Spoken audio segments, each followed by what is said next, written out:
Hello everyone. Today I will be reading some Reddit NoSleep Stories as I play Tiny Wings in the background. This video may remind you of a past video that I have done where I read scary stories as I played 2048. But without further ado, let's get into it. The first story I chose was called I Think I Brought the Wrong Thing to Show and Tell. I don't remember where we got it.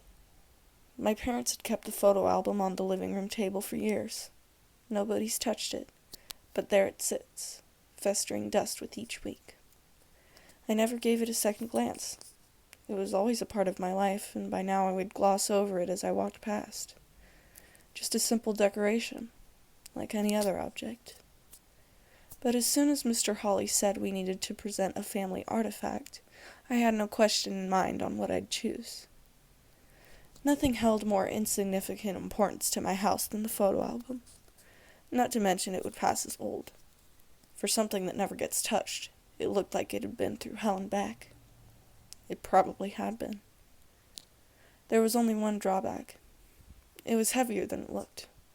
Much heavier, in fact, to the point where I couldn't carry it in my backpack. I could hardly hold it with my hands. As insane as it sounds, this book was nearly 30 pounds. It wasn't impossible, but walking around with it for minutes at a time was strenuous. I had to keep it along until my 5th hour. I managed to convince my friend Todd into carrying it for me. Even he thought it was strangely weighted. Sitting in the courtyard at lunch, he turned and asked me, "What's in there anyway?" "Wedding photos? My parents have a book of those, but it's not nearly as heavy, or as strange." "Not a clue," I admitted. "When I crack this bad boy open, it'll be equally as surprising for me as everyone else." The logic here wasn't the most sound, but I figured, what's possibly in there? No writing on the cover, not a hint to the contents, but, God, it came from my living room. And of course, hitting every cliché in the books, I thought, how bad could it be? You can imagine my surprise. It was Todd's idea to give it a check before I brought it in, to make sure it wasn't empty or full of images that weren't school appropriate. I argued it couldn't be empty if it meant so much to my parents, and my parents knew better than to leave their porn scrapbook on the table. But he had a point. Besides, bullshitting presentations was never my strong suit. On the outer edge of the green, just past the patio which bustled with students on their lunch break, Todd and I kneeled in the grass. The book sat flat in front of us. "It has that smell," Todd remarked. "Old people scent." Simply, I nodded. Personally, I thought it was mustier. I locked eyes with Todd, tentatively opened the front cover. I half expected something to jump out at me. At the very least, something incriminating. It was a normal photo album. Pictures of people doing various things. Upper right-hand corner, my dad in the tub with a keg, buddies standing around him. Lower left-hand corner, second page, my great-aunt throwing a bouquet. Fourth page, a young photo of my grandmother, holding a dripping ice cream cone at the park, a creepy guy looking over from afar. Record scratch. Rewind. What the hell is up with that? "Check that guy out," I commented. Tom leaned over, slightly bent into the pages. He ran his finger over the picture, brows furrowed. "I saw him in another picture. He a friend of yours?" I literally have never seen that man in my life. He looked like some sort of PD, big trench coat and bowler hat, the whole shebang, completed with a pair of dark-tinted sunglasses. His mouth was his only visible facial feature, along with a prominent jawline and apparently downturned nose. I could see the tip just under the shading of his hat. If you aren't catching what I'm throwing, he looked creepy as hell. I'll admit I shivered a little, looking at it. I looked over to Todd, who'd shared a sort of expression which can only be described as one you'd share with someone when you're both thinking, "Holy crap." After a moment, I pulled myself out of that mentality and allowed myself to flip the page. I was grateful to see another set of normal pictures. Top left, my cousin sitting with Santa Claus at the mall. Bottom right, a third cousin twice removed, or was it second cousin thrice removed, sitting on the living room with noisemakers and goggles, reading 2009, New Year's. All was well and good again. Normal family photos in my normal family photo book. The one picture was just a funny coincidence, although you'd have to have a pretty strange sense of humor to think so.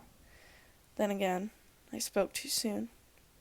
It was Todd who noticed it, one of the passerbys in the mall, body walking across the image, head turned 90 degrees to look straight at my cousin, or the cameraman.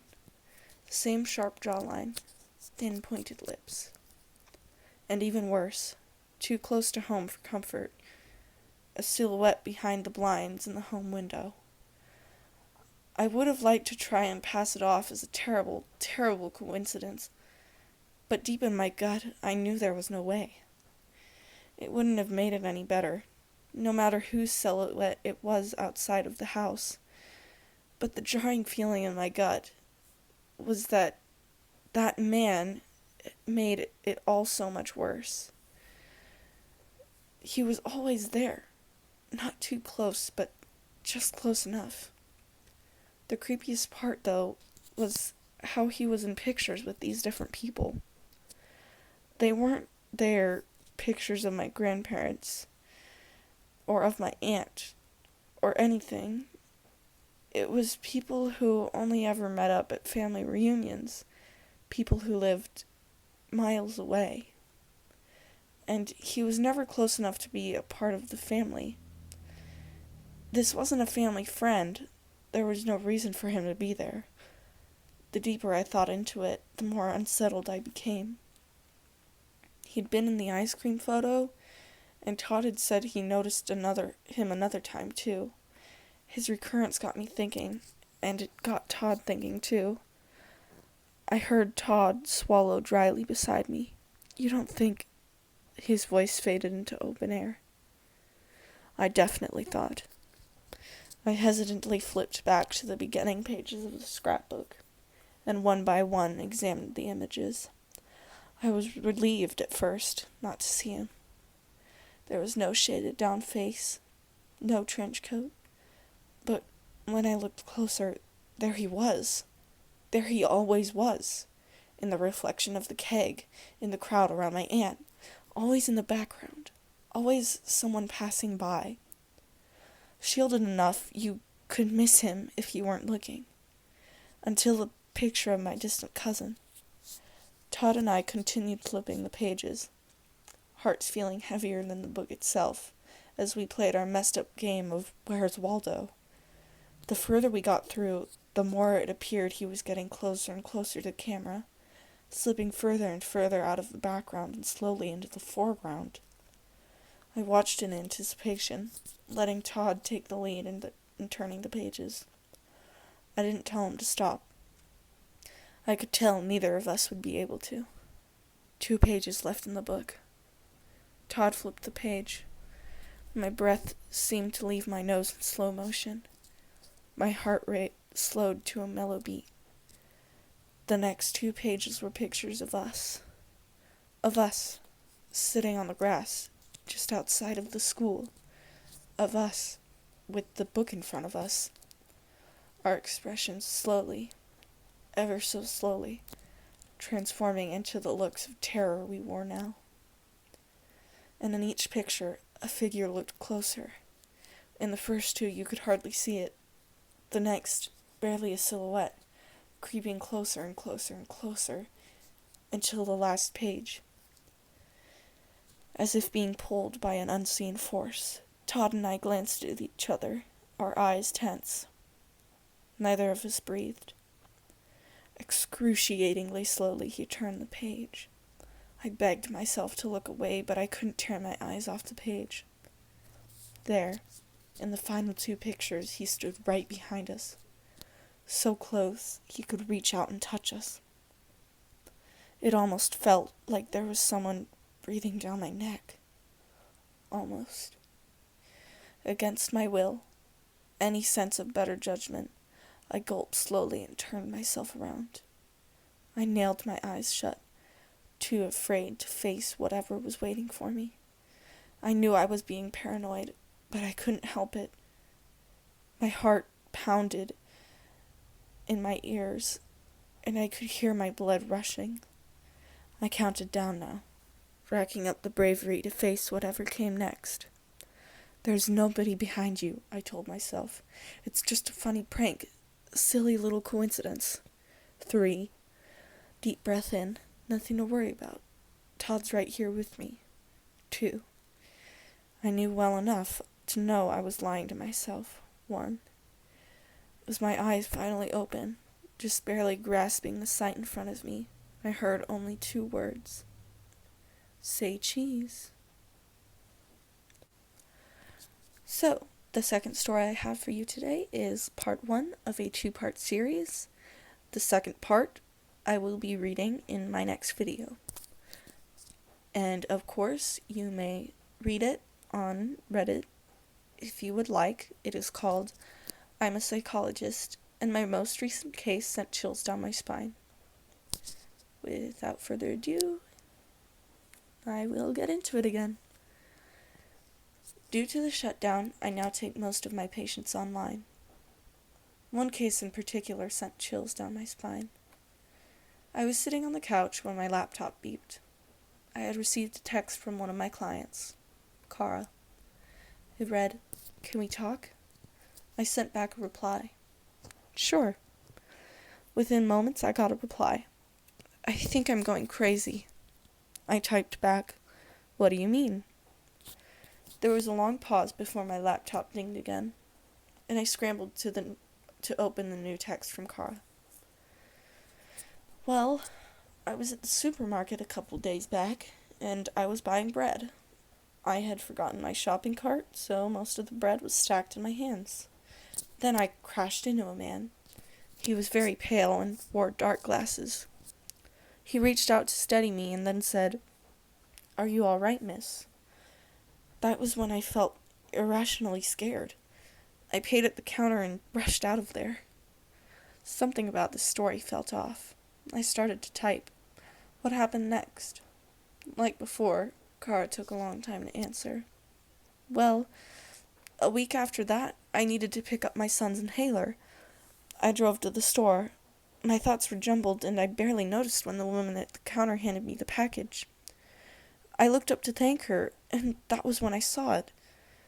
She had dark glasses, and was very pale. I think I screamed. I woke up to the woman's face a couple inches away from mine, shaking me and asking me if I needed a doctor. I shoved her away and ran out of there, my whole body trembling. Her next text came on its own. Then, a couple days later, I was at home. My son was playing in the living room, and my boyfriend was at work. I was deep in thought, so I didn't notice my son walking up to me. Then he tugged my arm and said, "Mommy, come play with me." He was very pale. At that moment, I couldn't think of anything except for one thing. This is not my child. Then I blinked, and my son's skin was back to its rosy shade. I was terrified at this point, and I feel ashamed to admit that I ignored my son for a couple of days. My boyfriend noticed and tried to convince me to see a doctor, so here I am. I typed up my response. "Okay, Cara, I'll get back to you in a bit."